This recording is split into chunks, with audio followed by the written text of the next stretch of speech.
Le thème de ce message, les évangéliques et les protestants ont laissé leurs traces. Combien de croyants et croyantes nés de l'Esprit sont fatigués de voir les divisions parmi ceux et celles qui se réclament de Christ? Combien d'enfants de Dieu nés de l'Esprit ont vécu la déception et même le rejet face à leur organisation soi-disant évangélique?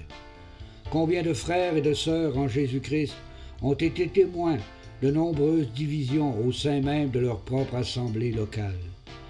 Combien de chrétiens et chrétiennes sont témoins de nos jours qu'il existe dans leur propre assemblée des clans visibles de personnes qui aiment à contrôler l'organisation, étant des tireurs de ficelles qui se plaisent uniquement lorsqu'ils sont dans les premières places, et ce, dans le but d'être glorifiés par les hommes. Combien de croyants et croyantes sont conscients qu'il existe dans leur assemblée un favoritisme flagrant entre certains membres et les dirigeants? Combien d'enfants de Dieu sont conscients qu'il existe au sein même de leur assemblée locale des dominants et des dominés?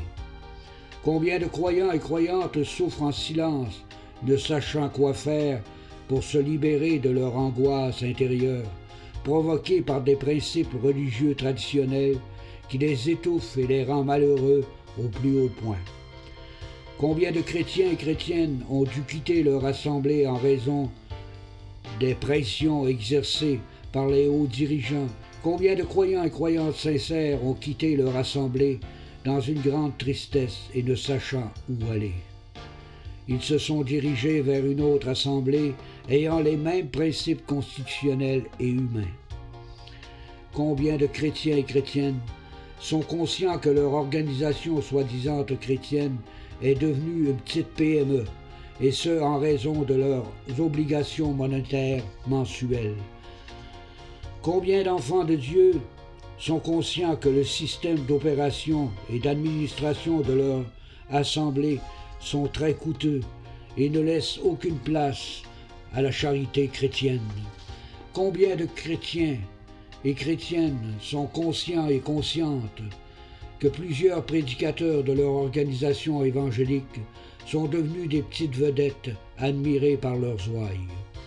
Combien de croyants et croyantes sont conscients que certaines émissions télévisées et radiophoniques leur coûtent une petite fortune à chaque semaine, alors que des frères et des sœurs en Jésus-Christ auraient un grand besoin pressant d'aide financière pour joindre les deux bouts et se nourrir convenablement?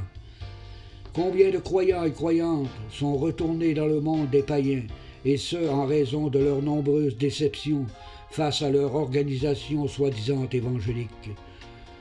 Tous ces chrétiens et ces chrétiennes n'étaient pas tous des indésirables et des rebelles à ne pas fréquenter, et ce n'est pas Dieu qui les a châtiés, mais c'est la tradition qui a brisé leur cœur, et souvent leur vie tout entière en subit les contre-coups. Sur ces 14 points que je vous ai mentionnés, aucun chrétien sincère et vraiment né de l'Esprit ne peut nier ces faits, car c'est effectivement une réalité qui se passe dans certaines dénominations et assemblées soi-disant chrétiennes évangéliques.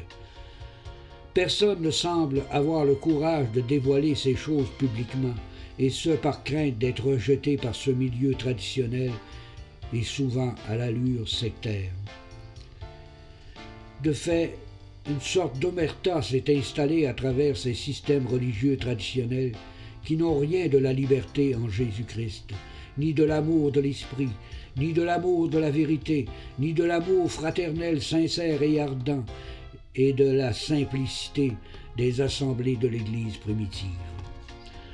Toutes ces divisions entre ceux et celles qui se réclament de Christ ne datent pas d'hier, car elles ont fait leur apparition vers la fin du XVe siècle, et ce lors de la Réforme. Le mot évangélique vient du mot évangile. Il a pour signification d'adhérer à la doctrine de Christ, alors que le mot évangile vient du mot grec exagélion, ce qui signifie bonne nouvelle.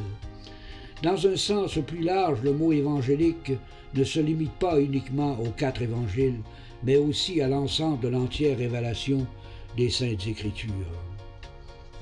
Ce n'est qu'en l'an 1623 que les chrétiens évangéliques qui formaient les églises réformées furent appelés les protestants.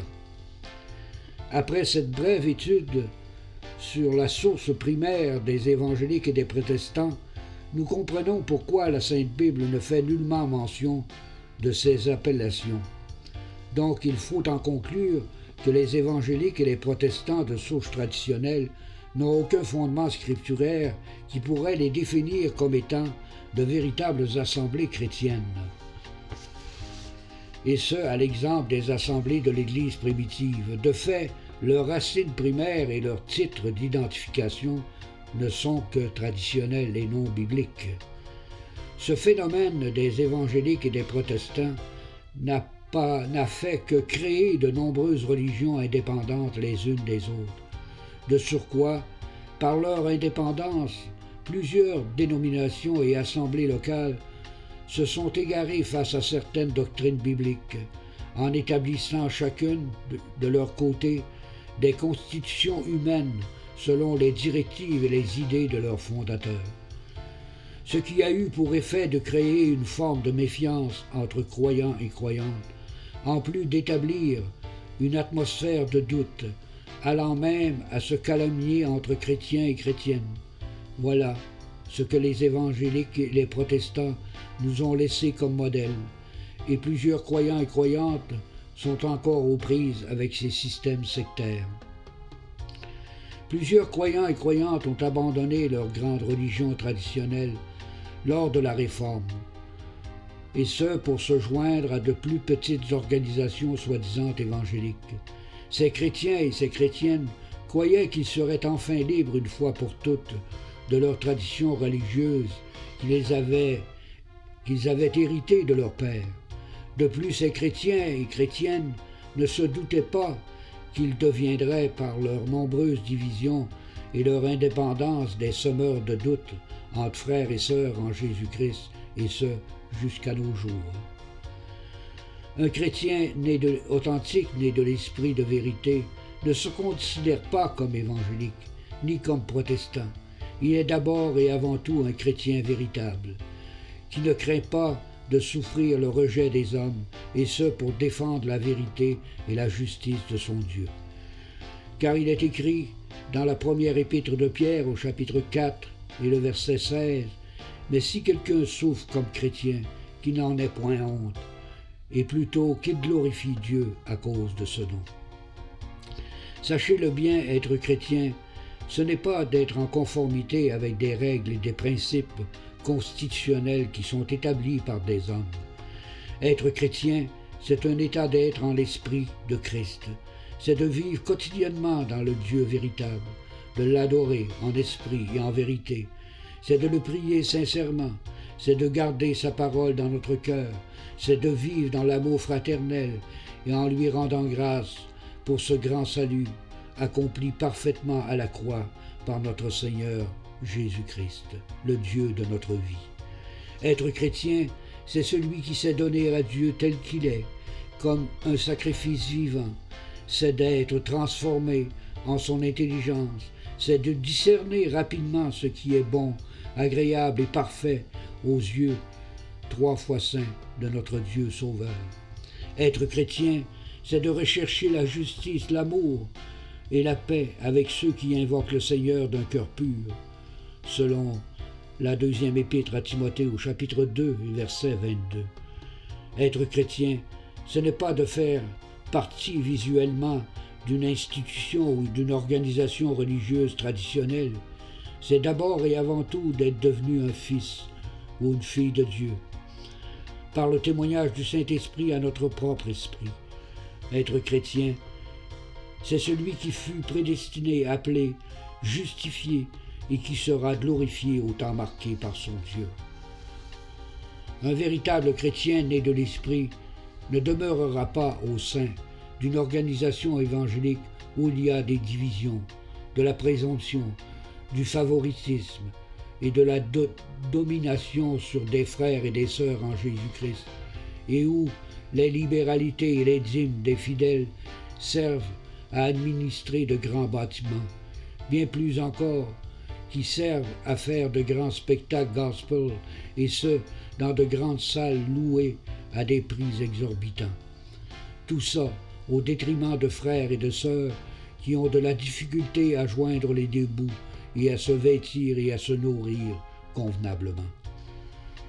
Voyez-vous dans cette énumération que je viens de vous donner quelque chose de vrai, quelque chose d'honorable, quelque chose de juste, quelque chose de pur, quelque chose d'aimable, quelque chose qui mérite l'approbation, quelque chose de vertueux et digne de louange?